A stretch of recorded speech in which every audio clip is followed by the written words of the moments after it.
Bonjour, bonjour, bonsoir, Bandeko. Ici, quand nous sommes dans le monde entier, je vous salue. Voilà, je viens aujourd'hui faire une petite analyse concernant des points que je vais tirer sur toute la situation qui se passe dans notre communauté congolaise. Il y en a plein, surtout la situation politique. Mais moi, comme vous le savez, je n'entre pas trop. J'aime beaucoup mon pays, mais je n'entre pas vraiment trop sur les trucs politiques parce que c'est compliqué. La politique congolaise est un peu compliquée. Mais je vais essayer de faire des petites analyses parce qu'il y a des gens qui disent toujours bino bolobe la rambo kate bon ya kana analyse ya buzoba et il y a rien et eza ya buzoba petite analyse que je suis en train de faire et ko aider mutu moko boye. Donc eloko ya buzoba ezala raté et suffit ka mutu na mutu azwa koyeba par na ye kozwa par na ye na eloko ya yoki. Alors vous allez m'excuser parce que je sais que maintenant là c'est la politique qui est au sommet chez nous. Bato bosa la analyse sur Rango, mais moi je vais faire une petite analyse parce que on dit otiki la bato basala kamusala ya kisoda basala kisoda ba militaire basala ki militaire ba oya ba ba lambara ba ba sunga ka bato na bo pito ba sunga ba médecin basala msana na bango. Moi là je suis là pour faire des analyses chroniques. Voilà, vous allez m'excuser. Là ngina sala petite analyse concernant des trucs que j'ai tirés sur notre communauté. Premièrement, je vais parler sur cette acoustique de notre sœur Karine Mokonzi. L'acoustique de Karine Mokonzi. Comme d'habitude. Mais je sais pourquoi je vais parler maintenant sur ça. Parce que, comme je vous dis souvent, moi je donne d'abord le temps, j'analyse les choses. Après, je vais faire mes analyses.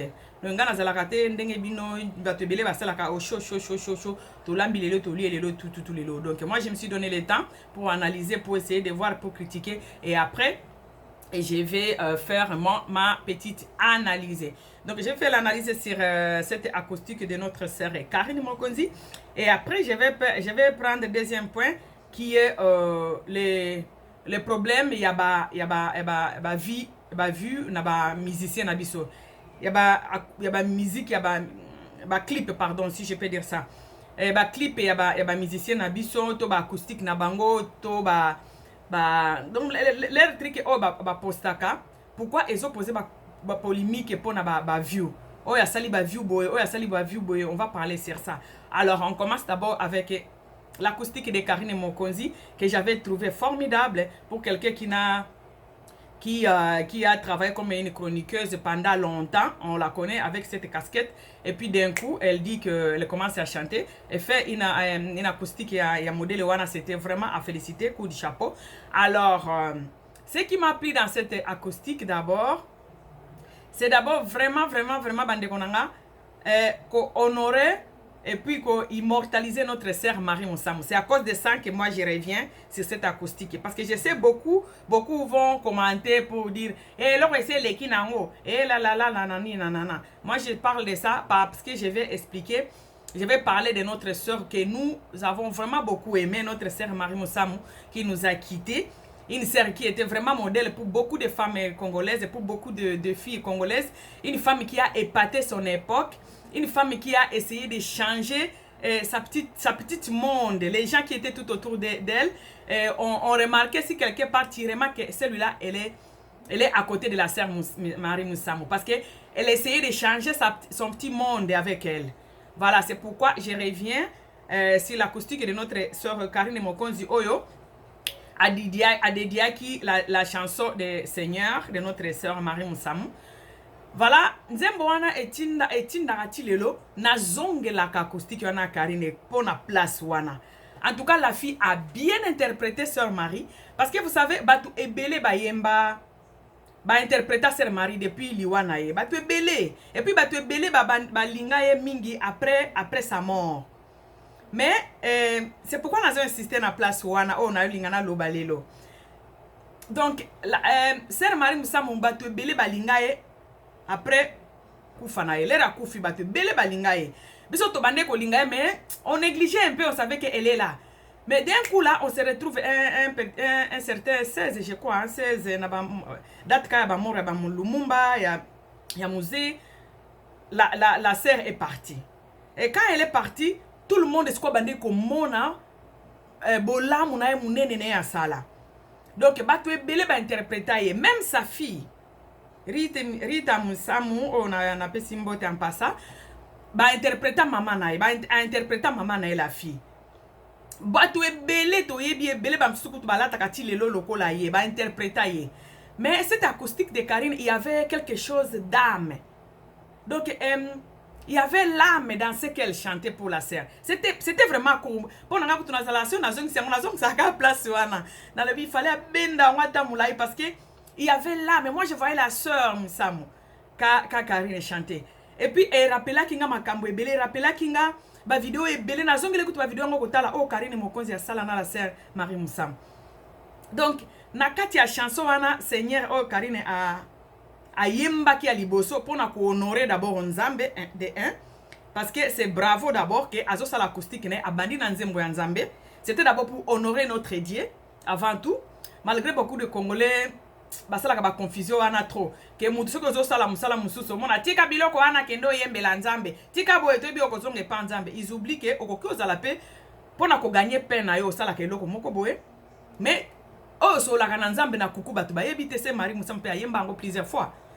Relation mutu wana za na Nzambe boye bi yango te, mais quand vous la voyez en train de faire quelque chose au monaka akende ko sala la Nzambe tika biloko wana est-ce que makamba so la Nzambe na avant la est-ce que boye bi yango mutema na ye na Nzambe boye bi yango pété. OK, c'était pas notre thème. Nazongi siko. Quand Karine chantait la chanson Seigneur de notre sœur Marie Musamu, comme je disais au début, je vais me répéter, on sentait qu'il y a l'âme, il y avait l'âme. Parce que chanter mutu soki koyemba. Mais koyemba avec âme. Et tindaka batu ba s'intéresser ba tali ba donc nga penza nazongela ka nzembo acoustique ya Karine wana par rapport à la chanson ya sœur Marie. Donc elle a interprété cette chanson avec l'âme. Il y avait l'âme dans cette partie de chanson, parce que ayemba qui peut nyoso mobimbate. Ayemba ka une partie, je crois que c'était une minute ou quelques secondes, je ne sais pas. Mais oh, alata écoute ndenge sœur Marie abando la tate. Mais il y avait l'âme dans cette chanson. Elle a bien interprété ça. C'est comme si sœur Marie Musamu azo yemba sikoyo na ki Karine. Donc c'était pas Karine azo yemba sœur Marie Musamu, c'était sœur Marie Musamu azo yemba sikoyo na ki Karine mokonzi. Donc c'était vraiment, ça m'a beaucoup fasciné. Ayemba ki yango na âme, il y avait l'âme. Na yoka batu ebele ba interpréter cette sœur. Quand la sœur est décédée, j'avais pleuré franchement. On dit oh ton père de mutumunene boy. Maintenant, Karine a interprété cette sœur avec l'âme. Il y avait l'âme dans cette partie des chansons de la sœur Marie. Et c'est ce qui m'a vraiment intéressé. Et je suis venue faire cette vidéo pour dire d'abord bravo à la fille. Et puis vraiment félicitations d'avoir honoré cette grande dame, cette modèle de la communauté. Elle était vraiment modèle, la femme là. Et bah, tu belé bah repo bah reconnaître comme tu belé ce qui a coupé au yé bah m'bola mon. Même Jésus hein, bah ne connaît pas on dit maté. Mais quand Jésus est parti, tout le monde, ce qu'on ne va pas reconnaître. Ah, jusqu'à aujourd'hui tout ça, plus de 21e siècle, plus de 2000 ans. Tout le temps à combo à Jésus, tout le monde a bossé na été. Et c'était la même chose avec notre sœur Marie. Bah tu belé on pense qu'on dit maté. Mais quand elle est partie, tout le monde waouh la femme là, elle chantait bien pour la femme. Et puis pour notre Dieu. Et puis beaucoup de gens ont interprété la sœur. Mais dans la chanson, la petite chanson que Karine a mis dans son acoustique, au début, vraiment, il y avait l'âme. Il y avait vraiment l'âme. Bato balingi on dit maté. Bozonga l'acoustique à Karine on a botala. Au début, place elle a interprété la sœur Marie. Tu remarques que c'est quelqu'un qui était vraiment à côté de cette grande dame là. Elle était vraiment à côté de la grande dame là. Donc alata qui Marie Musamu le razo yemba. Donc c'est comme si c'est la sœur Marie qui chantait sa chanson na ki Karine Mokonzi. Voilà. Parce qu'il y avait un peu de Karine à l'intérieur, mais dans la chanson, il y avait vraiment l'âme. Elle chantait ça avec l'âme. Donc elle nous a présenté, parce qu'on a chanté ça dans les studios, mais elle nous a présenté vraiment cette musique-là. Il y avait l'âme à l'intérieur, il y avait l'âme. Et c'est ce qui fait la beauté d'une musique. Et c'est ce qui fait la beauté d'une chanson. Et c'est ce qui fait la beauté de l'interprétation d'une chanson. Donc elle a interprété cette chanson avec l'âme. Donc il y avait l'amour de la sœur là. Elle pensait vraiment à notre sœur Marie Musamu avant de faire cette interprétation. Et c'est pourquoi j'ai dit, coup de chapeau Karine Mokonzi. Merci beaucoup vraiment pour cette chanson-là de notre sœur Marie. Bah, tu es belle à interpréter cette sœur. Mais ce que toi tu as fait là, c'était vraiment à féliciter. Et puis tu mets ça au début.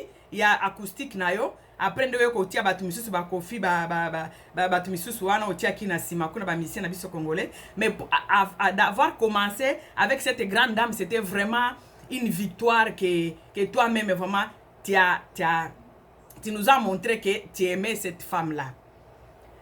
Toyebi biso no oyebi ke tindaki le Nathalie acoustique wana etindaki na zongi na ba video ya kala place Karine Mokonzi abande ko yamba cette sœur Marie Musam. Soki bango mibale bazo solo là. Et bandaki vraiment komona na qu'il y avait une complicité. On voyait que la sœur aimait beaucoup Karine Mokonzi. Elle aimait vraiment la fille là. Et du fait ya babande kozala tout le temps soki botali ba vidéo babando sala na et surtout avant la mort de la sœur Marie Musam. Celle Marie akoma ekoloba mingi na Karine yo mwana oyo nalinga ka mingi nako kutu na clip nanga okokota nako lukelo na bilamba et nako pesa donc elle c'est comme si abandai ko pesa ye ko tikela eloko moko boy abandai ko tikela ba mutu soka lingia kufa on dirait batu ba yebaka atikela ki Karine eloko moko boy na yebi batu bele ba ko finga peut-être pas parce que ba comprendre eloko no lobate parce que penser à mutu pour comprendre ngo ezala ka il faut la paix na maele moko peut-être ndenge moko na mutu wana zoloba. Donc la sœur Marie azala ki dernier avant sa mort elle était vraiment souvent avec Karine bazaki osala ba émission et puis so ba osala ba émission abande koloba na pesa bilamba na pesa loro nini toko sala nini clip nanga ozala na kati na kotongisa bilamba Karine kuto akisa biso na bilamba oyo basi batongaki pona kosala clip ya la sœur et puis la sœur Musam est partie. Mais avec cette acoustique, je voulais dire ceci, avec cette acoustique, on sentait vraiment que la fille là, elle était en communion avec cette sœur. Donc il y a quelque chose que cette sœur a laissé chez la fille. Même pas aujourd'hui ou demain, mais cette Karine là, beaucoup de monde a épate akabiso mkolomoko. C'est une fille qui va ndenge bindo soto lingelaka ke asale la nzambe abanda ko yembe la nzambe. La partie na acoustique ne mobimba, cette partie de la sœur Marie, c'était vraiment ezalaki eloko mususu quoi. Nazo zongelaka acoustique wana kaka na place wana parce que il y avait l'âme dans cette partie là na acoustique ne mobimba âme ezalaki, mais il y avait vraiment la présence de cette sœur. Lera bande ko yemba au moment où alata ekutu ndenge moko ndenge se misama alata kate mais na loba na nyoso oyo na nyoso oyo bande ko se présenter liboso na biso. C'est comme s'il y avait la sœur Marie qui était là. Donc à interpréter qui encore très bien na qui mais il y avait l'âme de la sœur. Il y avait vraiment l'âme dans cette musique là, dans cette partie là. Et c'est ce que eloko s'appelle ça kinga na acoustique na e. Bande ko na on dirait bato bakufaka ba yeba ke bakokufa. Et puis asali mo eloko moko. Eloko oyo komelaki de qu'on a biso Karine Mokonzi pas la sœur Marie Misa. Moi dans ma famille ça m'est arrivé comme ça. Ngana za toza bolimbisanga na osala nini publicité ya famille na ngawa te.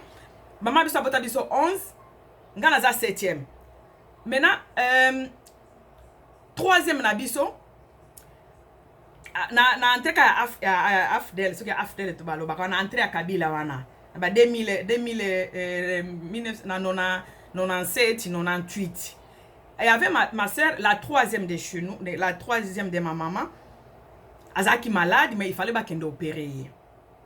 Donc moi j'étais la petite, je suis 7e, tu imagines, il y a 3e, il y a 7e. Donc je venais d'avoir mon diplôme d'état, donc par rapport à exemple à Karine ndenge abando kangama na sœur Marie, ndenge mtu atika kana bénédiction ya mutu sans le savoir parfois. Alors, la sœur abandi obela 3e na biso, ngana zali 7e. Bon limbi ça vraiment côté ça histoire de famille ngana katia ya vidéo. Maintenant ma sœur là abandi ko bela, il fallait ba opérer.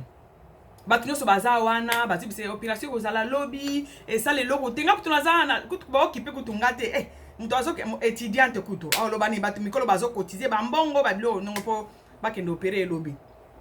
Et comme qui donc il fallait que ça en hôpital ba 9h. Et comme qui ba 20h 21h boy avant d'aller na balcon to bando vana na ville. Avant d'aller na balcon na biso abeng alobi o bo bengela nga Rosette avant neka kuna epi obi bo bengela nga Rosette maza ina nga na chambre na otanga nga bakona nga ba bengi no ya zo benga yo o ya na biso auta kine na goma yeka ba opérer bo bengela nga Rosette nga na mwana muke na bimi na nga a bisi batunyo oh boti kanga to solo na nano ba na biso ya misusu batelemi wana alobi Rosette mwana abota ika mwana moko ma sœur là mwana epi azaika na Bukavu bazaki ne kuna na Bukavu à ce temps là son fils là avait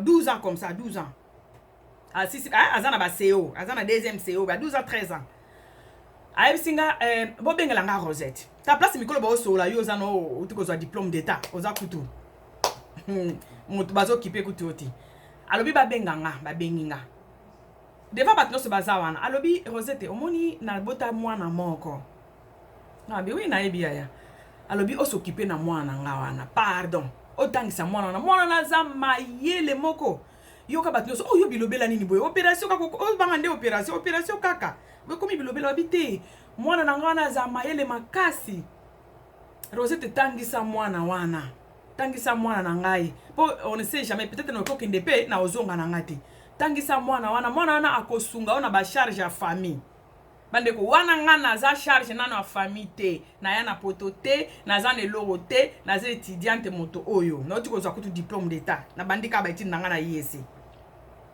alobi devant batu nyonso troisième na biso nga na septième vous imaginez amodo yaya penza ya mkolo ko mama alobi oso et puis azaki na mbongo na famille na biso oso kipe na mwana na nga wana tangise ba classe obi ke batu nyonso bagangela o Rosette okendo tangisa mwana na mbongo ni na eloni ezande maladi nde ezosala yo te ozobanga nde opération ozoba biso toseki wana nazongi na nga na chambre ya na biso wana akenda baopéra ye azonga te anesthésie soki balekisaki anesthésie soki eloko nini anesthésie na debi ka na anesthésie kaka baopéra ekutu ete da ya na biso wana akufa bandeko na nga wana na IEC ti tolela tokundaka ndenge ezalaka tobosani nga wana na IEC ti 4 ans après na ye poto nakomi poto mwana wana nazosala examen d'état mbongo eza te wana kuna ka na Goma kuna nazwi wana sina ye na poto te nazwi mbongo mbango na se rappeler maloba ya grande sœur grande sœur baki na s'occuper na mwana oyo nazwi nene mbongo na tindeli billet pa aya na Kinshasa ya osala l'examen d'état non na kin billet pa na Kinshasa aya na kin aye kofanda sikoyo epa na biso anabandi kotangisa mwana na 6 classe lelo akoma kosunga famille donc soki nga naza na yango te ye muto azosunga kuna 6 na ye na droit abandi pe ko sala donc akoma na responsable ye penza nde akoma responsable ya famille donc mutu batukutu bayeba te ke aza neve nanga donc akoma lokola leki nanga bato ebele bayebi ke aza leki nanga so na ke na kin ye munatambolaka na bamituka na ye tout ça donc akoma responsable à 6 classe kosi sa classe na ba connaissance na nga na lukele musala azana musala ya kitoko akoma bien koleka kutuna ba leki na ngai do na fanda ka nobi seke bato bakufa ka ondire ba monaka siko na famille na biso mutosa kumoloba bato bakufa ka ba monaka neni na mona ki Rosette mutukuto azai kutuna eloko te c'est pour vous dire que la sœur Marie Musam azalaki ko benga ko kangama na Karine na ba journée ya suka c'est comme si abande ko mona ba makambo nani yango a honora la sœur lokola Karine asala to yebi biso so Karine azaki no na kin mais okomona Karine Mokonzi a organisé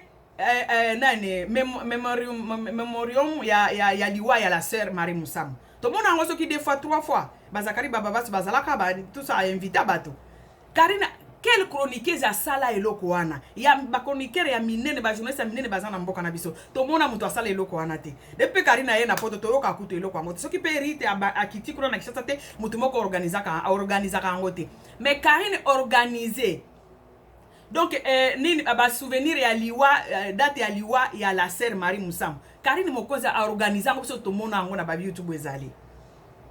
Parce que avant la sœur akufa on dirait bakufa ba mona relo mobo et c'est que j'ai compris na la acoustique et puis idée wana ya kotia na kati ya acoustique na ye ya liboso le penza ayembi penza a se déchaîner mais muto ya liboso atie pona ko pesa mémoire ya la sœur abimisi lisusu atie sous nzembo ya la sœur et puis ayemba ki yango vraiment avec l'âme donc c'est pour vous dire que ezana eloko moko boye la sœur Marie Musam atike la Karine. Cette fille là a quelque chose de Dieu na kati na ye. Donc na banzembo nyoso na yemba ki partout na la sœur Marie Musam non, elle a bien chanté, c'est comme si c'est la sœur Marie qui chante maintenant qui Karine. donc abeta yango penza bi et puis toyebi makambo ebele Karine asala leur mari musama akufa na début ezalaki nano bato ndeke boyebi kini ezalaka oh asali boyo akangi photo oh baye ko vérifier ezalaki yete oh po bamoneka ya azalaki pembeni na ye et puis abande ko kende na kosola na famille na ye tout ça babalukiselaki oh abimisi photo ya moye bakanga ye to mona makambo yango nyonso or diable alingaki a étouffé kaka. Oh la fille là abimisaka penza cette sœur là ti lelo c'est tout acoustique donc absali penza donc a immortalisé cette dame là, a immortalisé cette grande dame là, a immortalisé une acoustique né oyo. Donc cette partie là qu'elle a chanté pour la sœur Marie, c'était vraiment il y avait l'âme dans cette partie là, il y avait l'âme dans tout acoustique né mobimba ezala qui vraiment na âme na kati, mais la partie de la sœur tinanga na kanisa qui cette grande dame, j'ai pleuré même. Moi-même, j'ai pleuré quand j'ai regardé pour la première fois cette acoustique. Et à chaque fois, on a zongue la kaka place, on a dit waouh. C'est que cette dame a tika qui est là, comme on a kati anzoto ya moi non. Parce que avant akufa bazala qui est belé na Karine, bazala qui mbale belé na Karine. Mais tout le monde peut na anniversaire à Liwana, ce qui des fois Karine a organisé vraiment fête ya bengisa batu ba beta pe ayemba pe liboso kuna banzembo ya sœur Marie. Aye na poto batu bakese tamu so abosa ni metala acoustique ndenge a immortaliser encore cette grande dame là. Donc ndenge kutu ayembi na ndenge a place à placer ye liboso ya nzembo ya liboso na kati acoustique na et immortaliser encore cette dame là. Et puis na kati ya partie ya nzembo wana Seigneur exactement na ame na kati. Toi qui connais mon âme pour toi mon Dieu, toi qui connais la sens. Donc ayemba ngo penza avec âme, il y avait l'âme, il y avait l'esprit à l'intérieur. Et puis ce qui totali nani ngo kanisa kutu sere wana ti na niveau wana à part moi neto koti Rite awate Rite c'est sa fille. Que journaliste ka moko boye po babande ko mesana a immortaliser yendenge wana do nzembo wana etikali ya libela et puis nani ayembi yango Karine babande ko yebana na sœur Marie lobi eza Karine ya lelo te. Karine ya lelo c'est une grande star, c'est une femme qui épate le monde entier, c'est une dame qui se respecte, qui n'est plus dans les désordres. Et puis na période oyo a commis qu'on se prendre en charge, a commis qu'on se fait respecter, a commis qu'on l'accès de quoi elle est capable, à immortaliser cette grande dame là oyo, a poussa qui est pembene malgré bato bande ko linga ete waza fille à mabe, oh ba aza fille à mpoka, oh aza ba fille à bakisi. Mais la sœur Marie Moussam a poussa qui est pembeni nae. Et aujourd'hui, c'est elle qui honore cette grande dame comme Marie Moussam. Je crois là où elle est, place à Zali, à Beteli Karine Maboko, Lobi bravo. Donc, faire entrer l'Iloba Nzambe dans le monde où ils ont Nzambe. Parce que après Nzemboana, Ayemba qui a Marie Moussam, après Alandisa qui ba Nzembo, ba Beti Masikini, ba Kofi. Donc Ayemba qui ba tu belé. Mais abandi na ya Nzambe. Pona ko koti sa bonzambe na kati ya batu oyo batala ka. Le batu oyo par exemple ba ivoirien ba kotala o batala ka ele ba otala ba oh Nzembo wana ya nani o eza ya Nzambe une sœur religieuse mto Ayemba ngo mto oyo kimbala moko mwa parole ya Nzambe. Donc elle a vraiment immortalisé cette sœur. Na ndenge ya kikarine oyo toyeba ki la sœur même andima ki accepta ki azaki na no karine oyo ya mutu likolo ya barando. Mais hier a esco honorer cette sœur, elle a commis une fille qui se fait vraiment quand même respecter, on peut dire ça. Par rapport, surtout comparé Karine à Kalana et à Lelo, c'est une fille qui se fait respecter, c'est une fille qui sait ce qu'elle veut, c'est une fille qui émerge quoi. C'est une fille dynamique qui a quoi avancer. C'est a fille moko qui avant di place moko. Donc a avancer. Nandenge siko ya positif si on peut dire ça et puis a immortaliser cette dame oyo andimaye lereye azalaki mutu oyo bato babande ko kima bato bande ko linga ko poussa na pembeni na ye eza penenga ko expliquer biso ndenge bolamu efutaka la sœur Marie peut-être bato bele wanoba ya tambola kana bato ya masumu ndenge nini ya sola ka lokola tala mutu mobimba na ba Karine pembeni bato bele bando mona bazo seka jo moko basala ka émission moko na Karine na salon na ye. Même nga moko na tout ça maki moi libaku muke quoi. Donc petite sœur penza ko azo seka azo beta ekutu na maboko bo hey akei akoti na bimisi lamba moko bazo lakisai nga lobi wow na lobaki nano wow cette sœur vraiment a poussa na kapembe na mutu nyoso pero na to ebiso so ne Karine azaki na réputation a bien té azalaki ba clash, azalaki base na bango basala kawana. Mais quand même cette sœur a accepté la fille là comme ça. Pona kolakisa biso ke nzambe alobaki aye pona batu ya masumu. Parce que mutu oyo aza malade dia ke ndomona médecin te. Mutu akobonga na par rapport na ba comportement ya batu ya malamu azomona pembeni na ye. Mais soki bo rejeter akobongo mandenge nini. Lelo Karine avandi pembeni ya ba mama oyo nyonso na félicitaka ti lelo. Ba mama na membre ba chinois tout ça là ba mama ebele belo bazaka pembeni na ye. Lelo Karine tomoni doucement bandi ko changer ba mama ya poto bazo pese conseil et puis tout le monde qui changement vraiment changement mon ami parce que ceux qui battent se barrer j'ai takaye ba talo ezana katine tonge to ye bango te bato bande balingi ka ba ndolo ba fi wana ya buzoba makambo ya buzoba oh ba chronique forti mais quand même tu vois que ba bimisi na katia ki chronique forti wana ça devient une fille une vase ya valeur oh ba okiko servir ba que tu appelles po ya fleur na kati ba tie liboso ya mokonzi. Pourquoi? Parce que ezana bato bandima ki ba pousser pembeni na ye. Donc cette sœur là, musalo asala ki akopousa Karine pembeni na ye, c'est comme si atika ki semence moko na kati ya Karine, oyo sikoyo etindi lelo Karine a honoré ye devant tout le monde. Et puis a honoré eza Karine oya ba base, a honoré Karine otomoni aza une femme dynamique, une femme qui avance, une femme qui réfléchit, une femme ya ba talent, azo kende pe azo avancer. Et c'est cette Karine là qui honore cette dame o bato so bandolo ba ayambi Karine ne pa na ndenge nini. Karine ona chroniqueuse batu ya bakisi batu ya boy ye mtu ayembe la nzambe mais lelo siko elakisi biso ke ya semence moko ya nzambe oyo sœur Marie abandi ko seme na kati ya Karine et puis yango ebandi ko bima Karine a honoré ye. Karine vraiment a honoré parce que dans cette chanson là Seigneur que Karine a chanté il y avait vraiment l'esprit, il y avait l'âme. Nga penza elelisa kinga partuana et puis etinda kina zonga natala ba vidéo fuki botali ba vidéo na bango bo mona ke c'est une fille qui a été vraiment un peu azaki pembeni à cette sœur là oh to ebi ki aza vraiment il fallait même pas ça la ta monument na mboka na biso parce que c'était une bosseuse, c'est quelqu'un qui aimait beaucoup Dieu et puis azaki na modele ya kolanda malanda ngulu teke sero asala ka bwenga pe na sala ngono abande ko sa elanzambe na ndenge na ye ya alobinga ya masolo yanga na nzambe zaka biso mibale de muto bando sa elanzambe na ndenge ya kolandela likolo ya mutu moko boye et lelo Karine a honoré ye parce que azalaki pembeni ya cette sœur.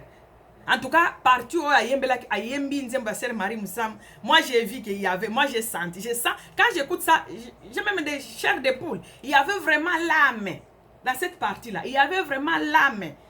Donc on sentait, c'est comme si la sœur Marie Moussam azo yemba siko ki Karine. Il y avait vraiment cet esprit-là. Il y a la sœur Marie Nakati. En tout cas, bravo pour ça. Et puis, ils appellent le comme la qui s'habille que okoki ko rejeter mutuka pour bato bazolo bazamabe non parce que mutu ba changeaka ye mutu a changeaka te c'est que azangulu azanyama mutu ayokaka Karine yoka parce que ezana bato ba pesaki opportunité ba pesaki occasion ya ko poussa na pembeni na ye. Et puis bateya ye na complicité ya maman na bango lelo na poto to moni Karine a commis fruit ya bien parce que tout le monde a place sous Karine a kacha batouté et ça fait la fierté de nous les femmes congolaises parce que c'est une femme battante, il faut tout soutenir ye pour akende liboso parce que c'est une femme non a Osaka, c'est une fille qui ose beaucoup biso ba congolaise mingi ba africaine en général ba congolaise en particulier congolais en particulier to zala kana moi ko banga moko boy parce que ce côté au sali mwelo babandi ko fingo tala ndumba oyo tala nyama oyo mais Karine akipaka na ba mafinga ona tout le monde peut être finga azo avancer elle avance donc elle essaie ya ko avancer donc c'est une fille à féliciter basi ebele na biso ya ba communauté bazala kabilo ko anate ba banga ko finga ma surtout bana mibali so ba Monica moi si babandi ko finga surtout ozala kana elongi kitoko babandi ko finga na muto kutoko pusa pembe na ote kapo amoni ona caméra le akesi ko na clavier na ye abandi ko finga yo mais elle supporte tout ça là et elle essaie d'avancer avec la kate pour na bato donc c'est une fille à encourager et la sœur Misamu a mona qui est lokezaki na kati ya Karine peut-être biso to yeba ki angote mais aujourd'hui elle nous a prouvé que la sœur Marie Misamu a mona qui est lokezana kati na et d'ici là peut-être on va voir c'est Dieu nzambe mtokoki ko potoki ko loba jamais non. Tout le monde a pu Karine on attend super aux ala penza à ko remplacer la sœur Marie Moussam Parce que jusque-là, Toza na sœur Marie te. Sœur Marie a Kenda. Et puis, elle nous manque trop. Mais la partie la Seigneur qu'elle a chanté là, j'ai vu, c'est comme si cette fille-là va remplacer cette dame-là. Donc, c'était vraiment magnifique que j'ai dit, bravo, Karine Mokonzi, nako immortaliser notre sœur Marie Moussamou. Parce que, ba fan oyoza na bango, baza vraiment ebele, mais au Pessi Batou, va se souvenir encore de cette grande dame en passant par toi. C'est vraiment magnifique et c'est un cadeau que je ne peux jamais oublier. Au Pessi Biso cadeau, moko tokoki jamais oublier. Et puis on continue comme ça. Ma sœur Marie Azana Banzembo est belle. Loko la vallée à Bakawa, na soki oyembi yango, je crois ko epate. Oyembi yango na kiyosi ko epate ba vallée à Bakawa ne bande ko lelisa biso. Banzembo yango wana la sœur Marie. Ezaba bilo ki ko epate soki obeti yango. Parce que Ozana moi eloko ya la sœur. La sœur Marie Moussamou. C'est une femme qui a marqué son époque. Et puis, a couffé trop jeune. Et ce qui, en tout cas, je suis sûre et certain et convaincu que bah, c'est à la sœur là, Ezana Katinayo. Parce que l'interprétation, et là, qui s'y pensa que tu as quelque chose de cette grande dame là. Bah, tu es belle, bah, interpréter sœur Marie, mais à modèle, on a mon akina quelques minutes, tu vois, na boyembia, oyembi, nzembo la sœur Marie Moussamou. Et pataki nga makasi et c'est pelisa nga makasi, bravo encore Karine Mokonzi, continue comme ça. Ce que beteli biso vale abaka na ki Karine siko pesa makasi. Donc merci beaucoup parti wana et là on a peut-être lingi na insister sur yango na acoustique ya Karine, acoustique mobimbezela qui vraiment bravo parce que ba idée omoni mutu kozala kaka wana te pona ko finga ka tout ça là. Il faut zala na ba initiative moko boy.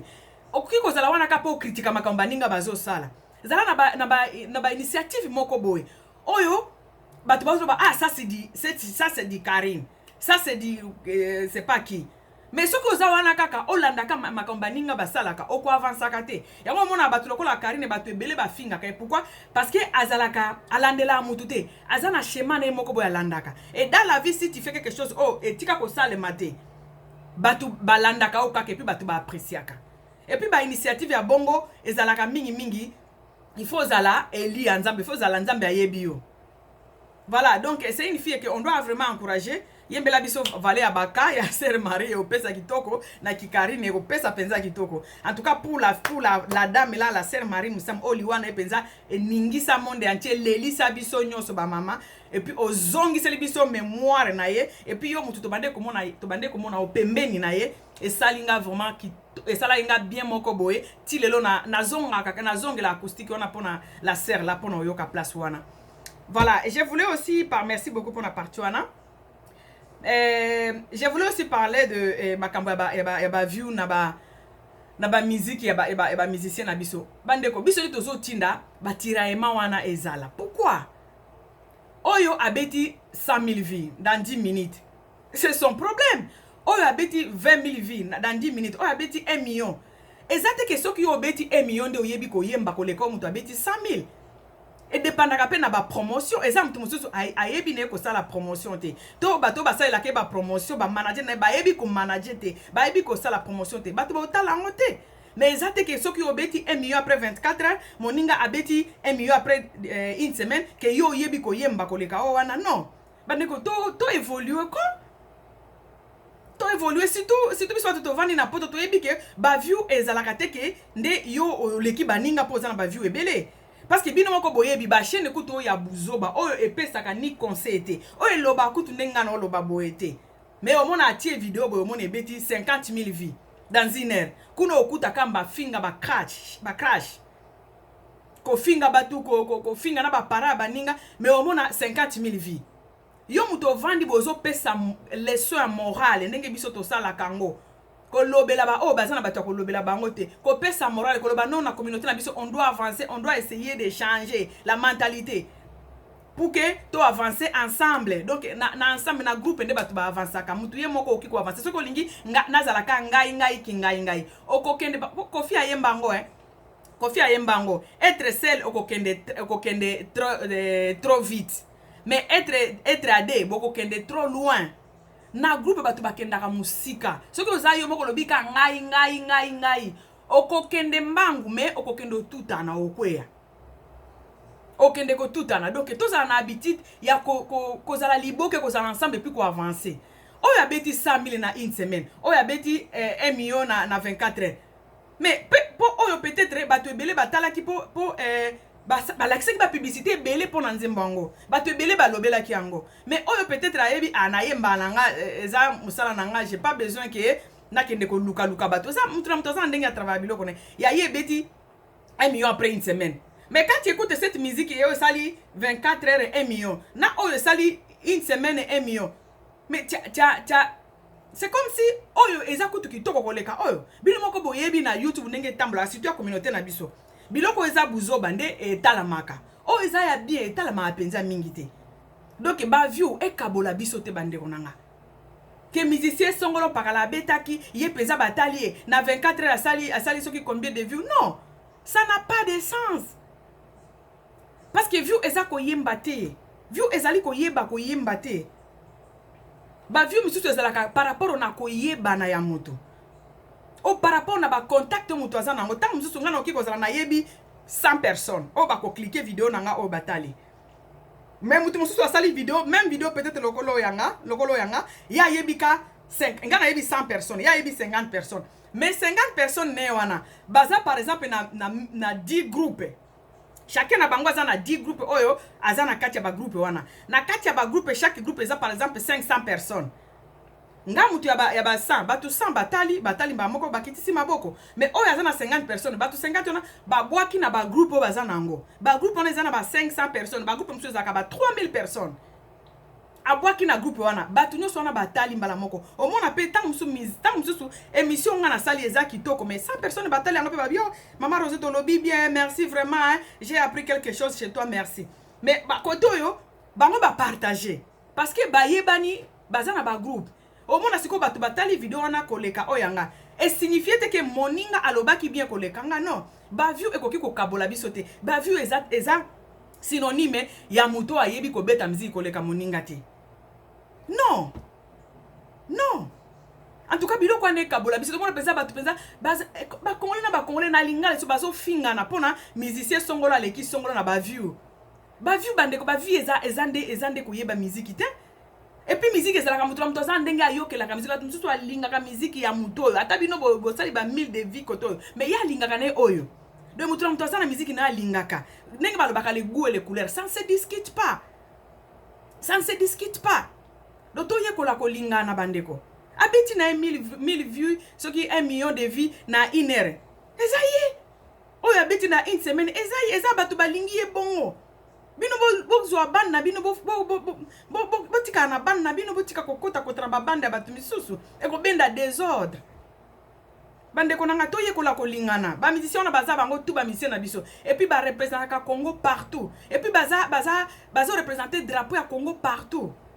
Oh, attends, na 10 000 pays à Kenda, comme ça, na 5 000 pays. Nous, c'est ça, 15 000 pays. Donc, bango se base sur la fierté en boka na biso, to lingana ko bandeko. To lingana. Na niveau que batu ba komi ko tanga kombo na eza blague te.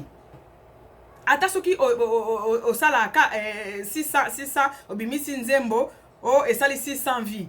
Mais batali yo. Parce que ko yeba na eza blague te bandeko. Batu batala yo eza blague te. Eza blague te faut na charisme, faut yeba ko yemba, o yeba makambo. Muto komi na niveau bokoma ko tanga parmi batu na biso ba yebani. Il faut quand même avoir un peu minimum de respect. Po eza na bato ba linga kaye. Même ata yo linga kaye te du fait que comme bonne si bimi na katia communauté, c'est qu'il y a quand même des gens qui l'aiment, qui aiment la personne. Donc il faut minimum de respect. Faut que le bagana ba respect. Parce que respect aux autres la moninga lobby ko zongela yo. Parce que au moins soki ndenge na fandi abo soki na bandi ko finga nazo finga ka batute o na otanga komone na ofinga ye na ofinga ka mutu wana te nazo mi fingi sa penga moko parce que ezo reflecter ngai biloko yo bima na munoko na ezo reflecter nga eloko to bossa na ka mutu afinga ka minga za valeur te parce que ezo reflecter yo mutu zo finga pe ezo reflecter kitie yako ko finga e fingi sa ka mutu zo finga te mais yo moko po zo finga manakati mutu alobaka na li mia ndenge bangala balobaka o alobaka na respect omona ata latine kitoko te ata za kitoko penza te ya elonge mais omona Asala moi charme moko boy parce que ayeba koloba a respecter abatu. Et ça c'est très important pour na bomo ya moto. Bande konanga ya mukena zaki nango lelo yango wana. Tolobeli po ya ndenge Karine Mokonzi a immortalisé notre sœur Marie Misamu oto bande komona avant liwa ya sœur Marie azaki vraiment pembeni ya sœur Marie mingi o lelo alakisi biso ke atika ki na sémence ya cette sœur là et nous prions Dieu et nous savons et nous avons la conviction que cette femme là va représenter cette sœur dans notre communauté. Et puis ekokamu sabiso te parce que to emona ki pembeni ya la sœur Marie atika la pe na bilamba ya sœur Marie ba periki ya sœur Marie bande kolata. Eli atikalaki na bilamba ya Eli. Élise atikalaki na bilamba ya Eli. Voilà. Élise atikalaki na bilamba ya Eli. L'air Eli azomata atikalaki veste. Et Eli akomaki pe kosakola lokola Élise. Élise akomaki kosakola lokola Eli woli bisanga. Donc la toyebi na ba chroniqueuse nyos. O penza ki pembeni na sœur Marie ezalaki sœur ezalaki ndeko na biso ya mwasi Karine Mokonzi. Et donc il y a une sémence de Dieu na kati ya cette femme là. L'air qu'a yembi Seigneur wana, j'ai senti que la femme là a quelque chose de cette sœur. Et puis to lingana bande konanga, muto asali 1 million de vies et cause à la salle qui publicité na bien, to a partager ki ne makasi, muto mususu akokane ko partager, muto lokolanga na partager nanga tene na sali bona bwa ki na kongo température. Botali te ngana sina lobby, na sina sali o yangai musala. Etike siko batu botala o asepeli kotala atali o asepeli te ale fandi nango eza batu musu bazala bongo alingane komi sala ke batu ba mone non ayembi na yebi ka yemba kana be ayembi atiki donc to tika ko bomana pour makamba ba view bande ko na ngai to yebi pe bien ke ba view ngo pe ba somba kango ba misusu donc to tika ko bomana pour na biloko wana ko toza mutu moko toza congolais biso nyozo to lingana po mutu abimisa mutu aza abimisa mutu ayebana c'est que vraiment il y a un bon il y a vraiment un travail qui est fait derrière. Eza batu ba bosa kapo ba koma wana ba star na biso nyoso na bozo mona ba vedette na biso ba mission na biso ba bosa makasi po ba koma na niveau ya koyebana. Alors to apprendre ko respecter bango po muto ayebana c'est qu'il y a les gens derrière lui bato balinga kaye nde batindi pe to yeba bato ango. Donc to respecter attention que vous respecter muto ango to respecter quand même bato balinga ka muto wana. C'est très important. Merci beaucoup bande ko na nganza mbalola abatela moko na bino to mona na vidéo prochaine. Mouah.